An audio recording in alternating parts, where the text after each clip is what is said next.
So yung impeachment po is pwede lang po talaga siya mapigilan or ipuwersa na talagang ituloy only until po madesisyonan na ng korte tong mga petition na to. Pero idagdag ko rin po pala, pwede rin mapigilan yung impeachment trial during the pendency of these hearings kung i-grant po ng korte, yun nga po yung TRO or preliminary injunction. Ang tinapo ni VP Sara na law firm para ho sa kanyang impeachment case po sa Senate ay wala pong iba mga kabida. Ito pong Fortune, Narvasa, and Salazar law firm.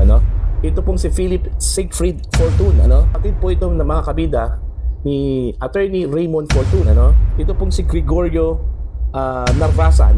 Then next ay si Attorney Sheila Sison. Isa din itong Lawyer of the Year. Next, ito pong si Attorney Roberto Batungbakal. Yung pang-apat, si dating Pangulong Rodrigo Roa Duterte. Ayan. At last but not the least po mga kabida, itong si Attorney Lucas Carpio Jr. Ang ama po ni Attorney Mans Carpio na asawa po ni Vice President Sara Duterte. So, Dagdagan Balita News Update.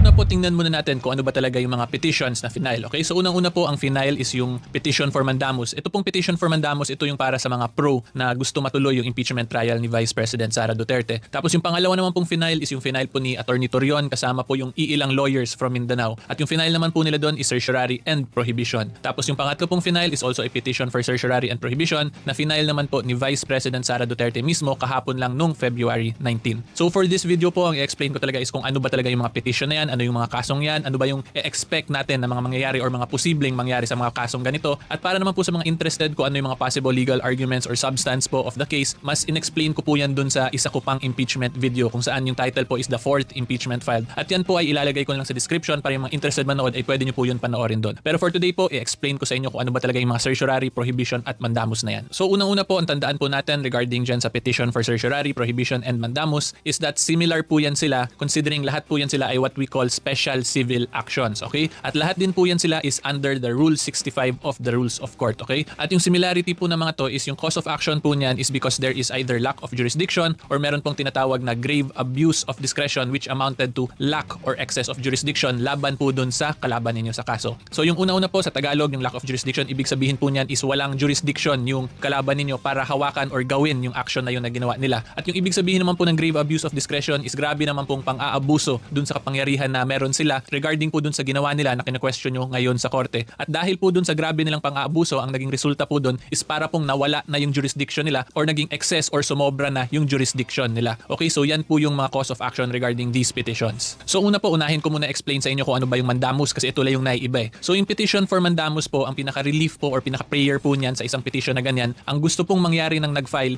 is gusto po niya pilitin ng korte or i-direct ng korte na yung respondent in this case is gawin niya yung bagay na gusto ipagawa nung petitioner. Okay, which in this case po, ang gustong mangyari nung nag-petition for mandamus is mag-convene na yung Senate as a trial court for the impeachment trial of Vice President Sara Duterte. At yung rason po nila dyan is because of the provision po na forthwith under the Constitution. Kasi yung nga po, di ba, upon referral of the articles of impeachment, the Senate shall convene forthwith as the trial court. So yan po yung nilalaban nila, yung provision na forthwith. Therefore, dahil daw sa provision na yon, dapat na ngayon mag-convene na yung Senate. At dahil yun po yung gusto nilang mangyari, ang proper remedy po dyan is yun nga po, yung petition for mandamus para i-direct ng korte na yung Senate mag-convene na as an impeachment trial court. So ngayon, tuloy na po tayo sa discussions natin. Okay, so ngayon, explain ko naman po sa inyo kung ano yung petition for certiorari. Yung certiorari naman po, ang objective niyan or yung relief and or prayer na gusto mangyari ng petitioner dyan is either ipa-annul po or ipawalang bisa yung action na ginawa nung kalaban niya or ipa-modify yung action na ginawa nung kalaban niya. So in this case po, gusto mapawalang bisa nila Vice President Sara Duterte at nila Attorney Torion and yung grupo nila kasi according to them po, merong constitutional violations yung pag-initiate po ng 4th impeachment complaint. Therefore, if there are constitutional violations, that can be considered as null and void yung action sila for being unconstitutional. So yan po yung gusto mangyari dito nila Vice President Sara Duterte and Attorney Torion regarding po to sa petition for certiorari. So ngayon punta naman po tayo sa petition for prohibition. Yung prohibition naman po, ang gusto mangyari or ang relief and or prayer na gusto mangyari dito ng petitioner is i-prohibit or pigilan ng korte yung kalaban nila from doing a certain action. Which in this case po is i-prohibit ng korte yung Senate from convening as an impeachment trial court. At ang rason po kung bakit dapat i-prohibit ng Supreme Court is yun nga po, because of the alleged constitutional violations of the lower house. So yan po yung petition for prohibition. At kung titingnan din po natin further, makita po natin na isa rin po sa prayer dito nila Attorney Torion is humihingi po sila ng TRO or yung temporary restraining order and or a preliminary injunction from the court. Okay? At yung rason po kung bakit humihingi sila Attorney Torion ng TRO is because yung prohibition po kasi that is the main case itself. Therefore, hindi po yan basta-basta ginagrant ng court during the pendency of the case. Whereas yung TRO po or preliminary injunction, these are what we call provisional remedies. So ang provisional remedy po, ito yung remedy mo na pwede mo ihiling sa court at pwede rin i-grant ng court during the pendency of the case. So kung gusto nyo po pigilan ng korte yung isang action ng kalaban ninyo during the pendency of the case, yung proper prayer po dyan is for a TRO and or a preliminary injunction. At yung rason po niyan kasi let's say po in the middle of the hearings or the proceedings of these cases, bigla pong maisipan ng Senate na mag-convene as a trial court. So dito po ngayon papasok yung TRO or injunction na pwede i-stop or i-refrain muna para po pigilan yung Senate from convening. So stated differently po, pwede nating ma-compare yung TRO from a prohibition in the sense na yung TRO is an immediate relief kung meron na pong ginagawa yung kalaban ninyo. Whereas naman po yung prohibition is parang a preventive relief kung saan wala pa pong ginagawa pero gusto nyo pong aksyonan ng korte para ma-prohibit sila from actually doing that action na gusto nyo pong pigilan sila. Okay? So hopefully klaro yan. So klaruhin ko lang po hindi po porket may nag-file na in favor or against the impeachment trial is ibig sabihin automatic pong mapipigilan na talaga or automatic na tutuloy na talaga yung impeachment. Okay? The purpose of these petitions po unang-una yung certiorari is para po i-check ng korte kung meron ba talagang mga constitutional lapses and or violations yung House of Representatives at kung para naman po sa Senate kung meron din ba silang constitutional violations by failing to forthwith convene as an impeachment trial court. Yan po talaga yung titingnan muna ng korte. So yung impeachment po is pwede lang po talaga siya mapigilan or ipuwersa na talagang ituloy only until po madesisyonan na ng korte tong mga petition na to. Pero idagdag ko rin po pala, pwede rin mapigilan yung impeachment trial during the pendency of these hearings kung i-grant po ng korte yun nga po yung TRO or preliminary injunction. So again, klaruhin ko po,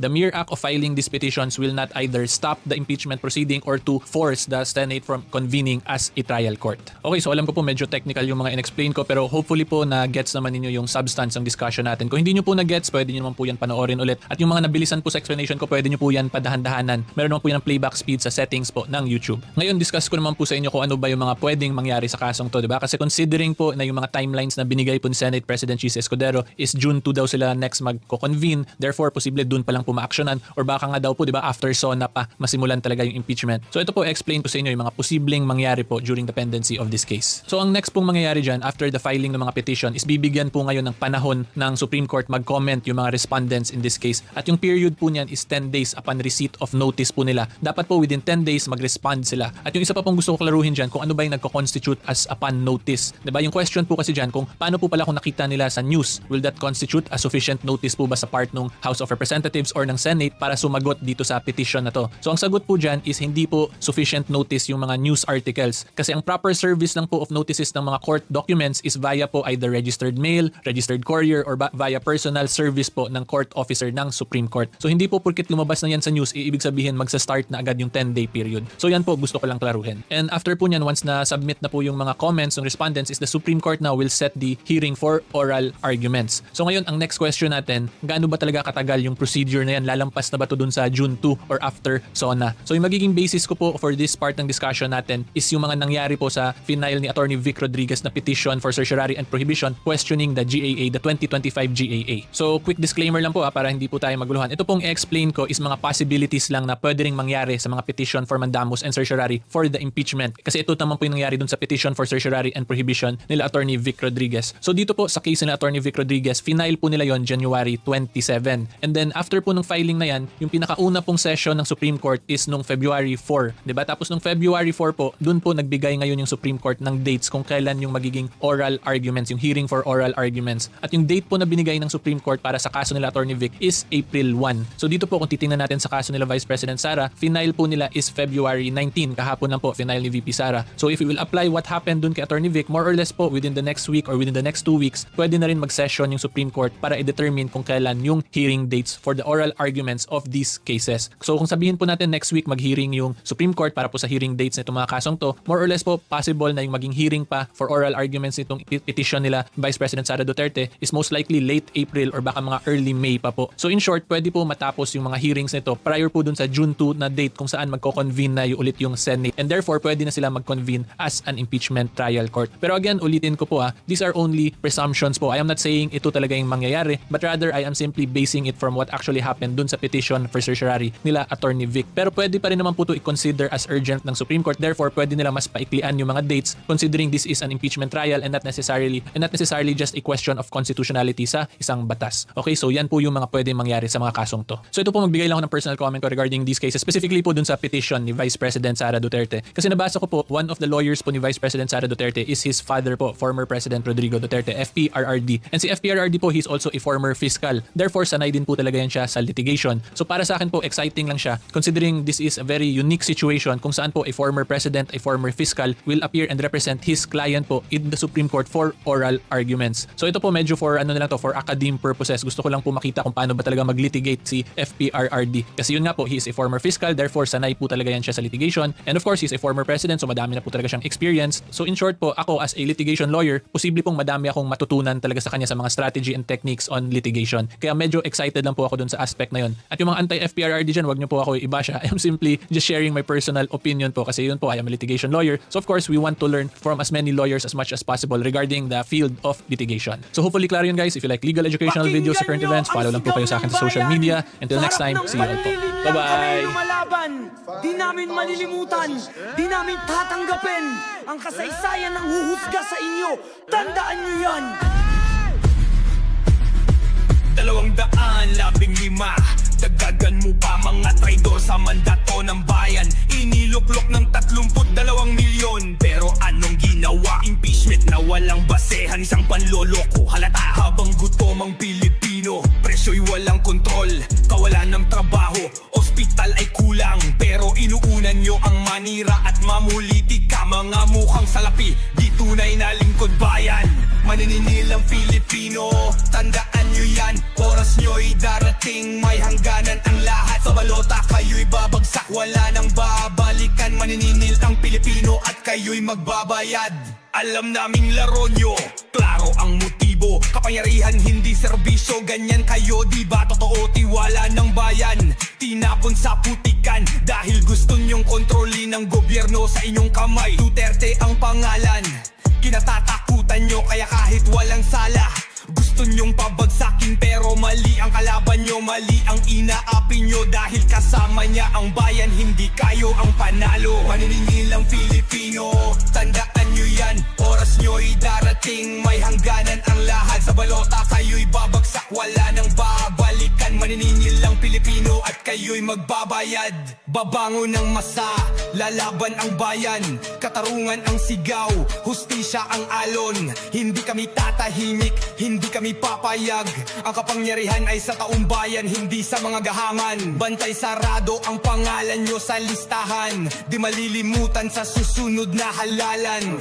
Kayo ang nagbenta sa aming boto't pag-asa, ngayon kami naman ang huhusga sa inyong pagkatao. Huwag nyo kaming lokohin, tapos na ang panlilin lang, isang maling hakbang at kayo'y malalaglag. Kayo ang nagtagda ng sarili nyong kapalaran, sa kamay ng taong bayan kayo'y mapaparusahan. Maniningil ang Pilipino, tandaan nyo yan, oras nyo'y darating, may hangganan ang lahat. Sa balota kayo'y babagsak, wala nang babalikan. Maniningil ang Pilipino at kayo'y magbabayad. Kasaysayan ng huhusga, pangalan nyo'y nakatala na bilang mga traidor sa tiwala ng bayan. Pilipinas ay di bulag, di pingi, di pipi. Maniningil ang Pilipino, huwag nyong kalimutan yan. Maniningil ang Pilipino, tandaan nyo yan, oras nyo'y darating, may hangganan ang lahat. Sa balota kayo'y babagsak, wala nang babalikan. Maniningil ang Pilipino at kayo'y magbabayad. Kasaysayan ng huhusga, pangalan nyo'y nakatala bilang mga traidor sa tiwala ng bayan. Pilipinas ay di bulag, di pingi, di pipi. Maniningil ang Pilipino. Welcome po sa aking channel. Ito, pag-usapan po natin itong mga abogado po ni Vice President Sara Duterte, para ho sa impeachment case po niya, dyan ho sa Senate po, mga kabida. Lumabas po itong mga pangalan po ng kanyang mga abogado matapos pong nagsampa po ito, mga kabida, kahapon po ng petition for certiorari and prohibition dyan ho sa Korte Suprema.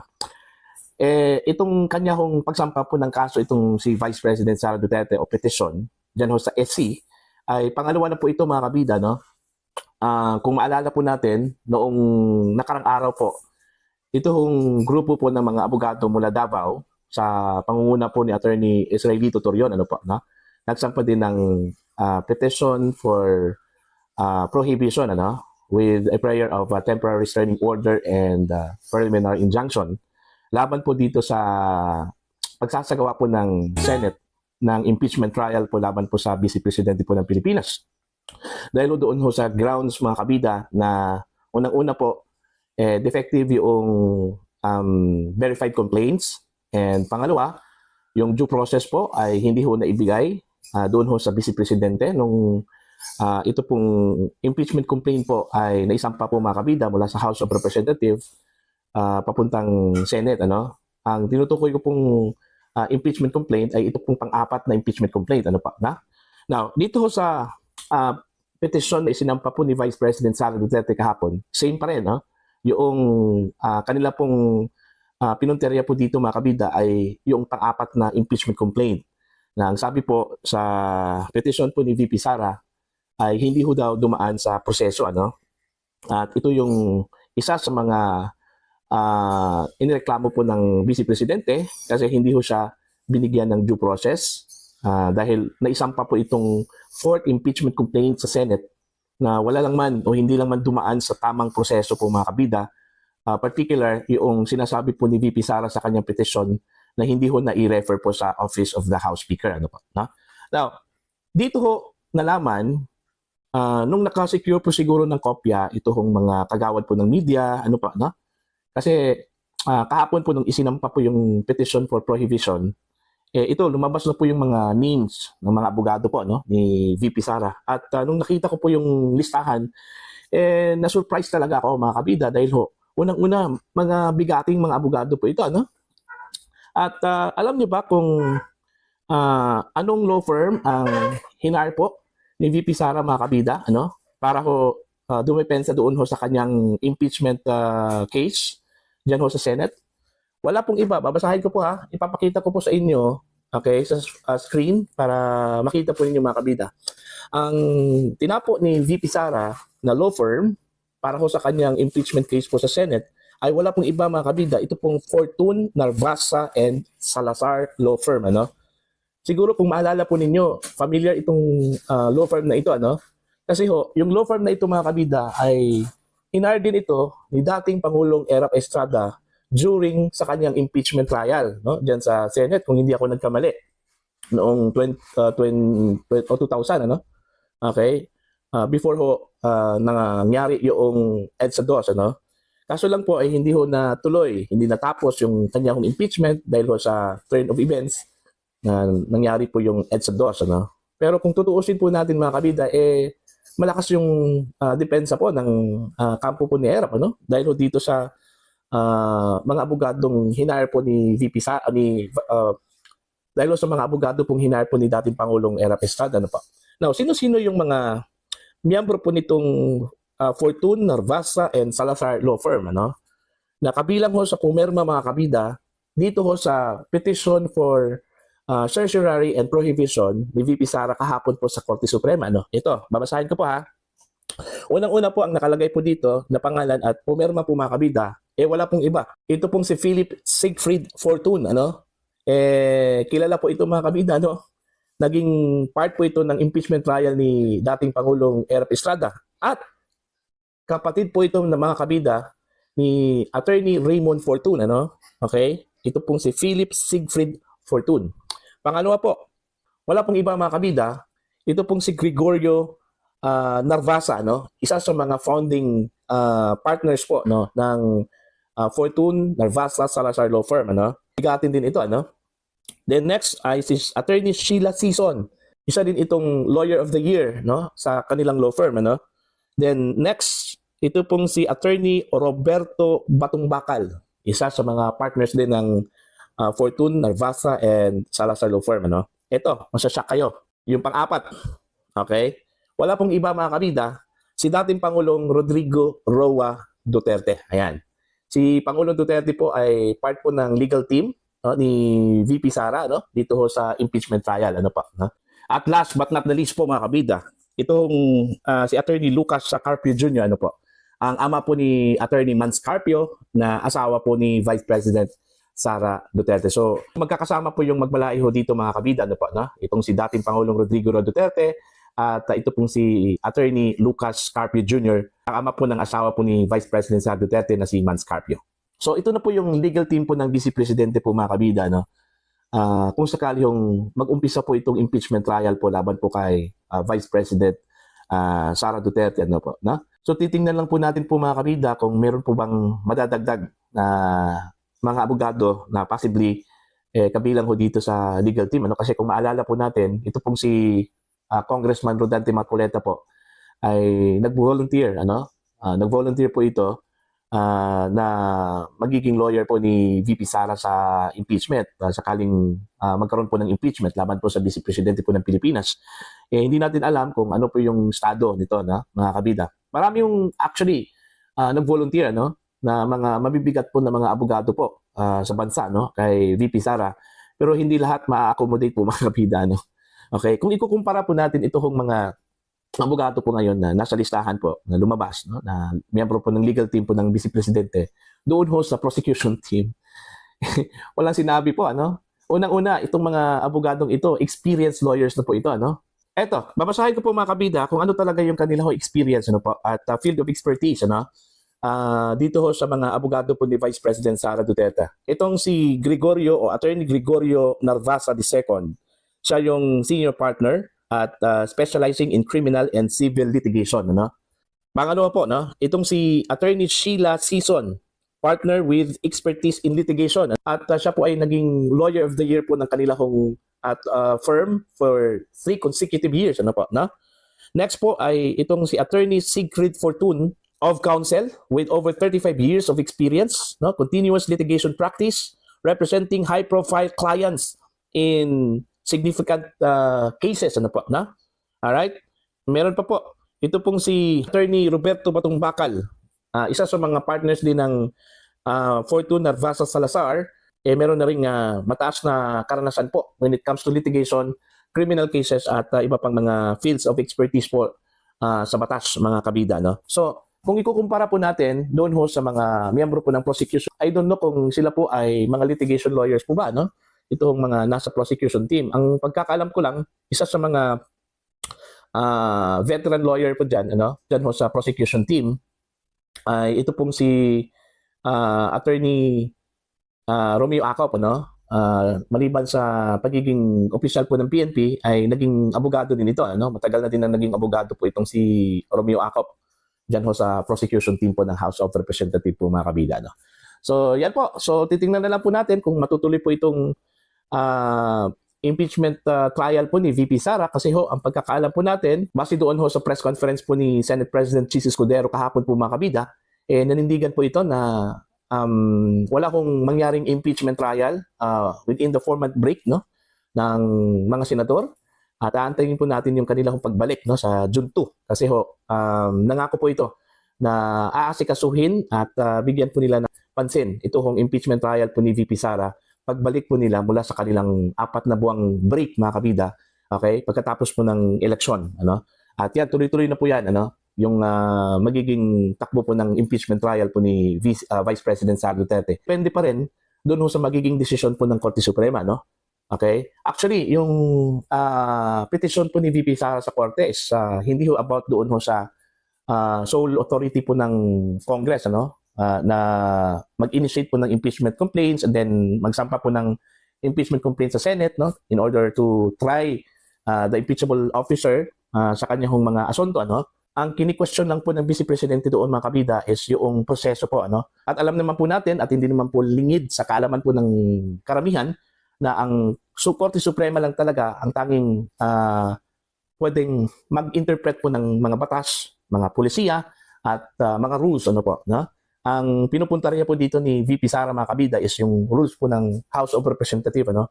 Kasi hindi ho nasunod dito ho sa pang-4 na complaint na isinumpa po laban po sa Vice Presidente po ng Pilipinas. Kaya nagkaroon po ng articles of impeachment, ano po, mga kabida. So titingnan na lang po natin kung ano yung magiging pasya po dito ho sa isinumpang petition po ni VP Sara, ano? Okay, dyan ho sa Korte Suprema. Para ho sa inyong mga comments and for your opinion, you can comment down. Sa mga hindi pa po subscriber, mga kabida sa aking channel, please subscribe. Just click the subscribe button, click the notification bell, click all para updated po kayo sa aking mga uploads. Maraming salamat po sa inyong lahat at God bless po, mga kabida. For Ouster, we've got with us.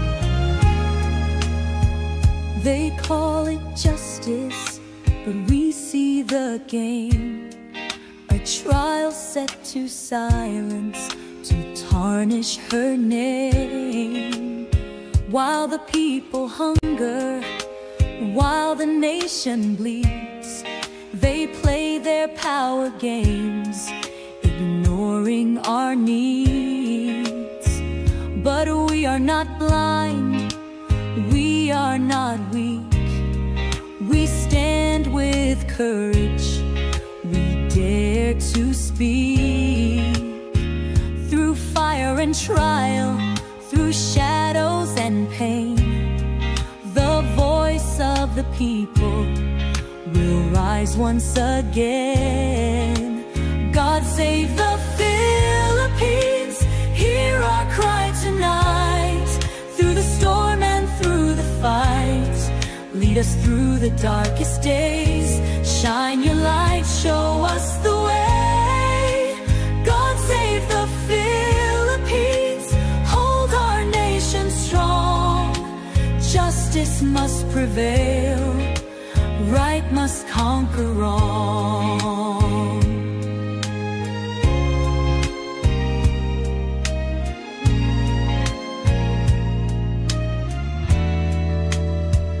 They fill their pockets, they feast while we crawl.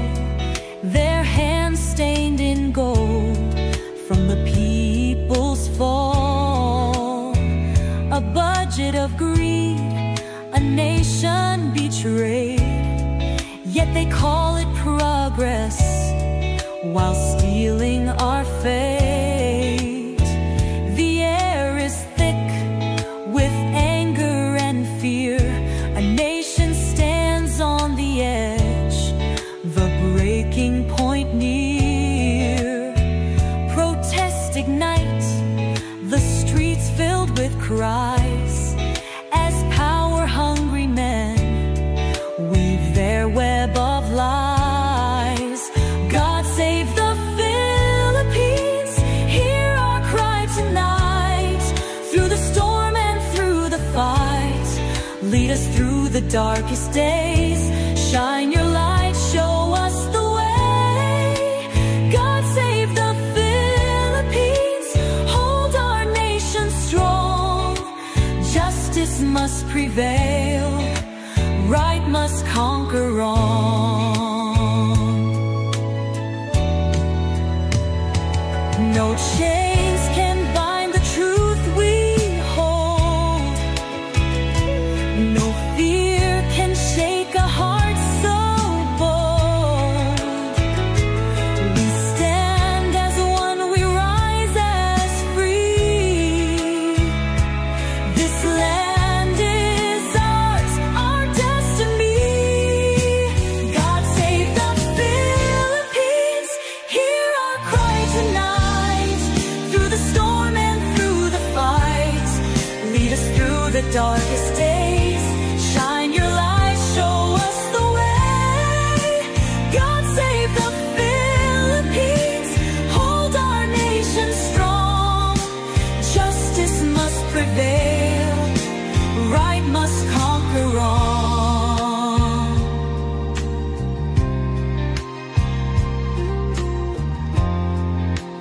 God save the Philippines, hear us when we pray. Through the trials, through the fray, guide us, keep us, make us see that truth and freedom shall always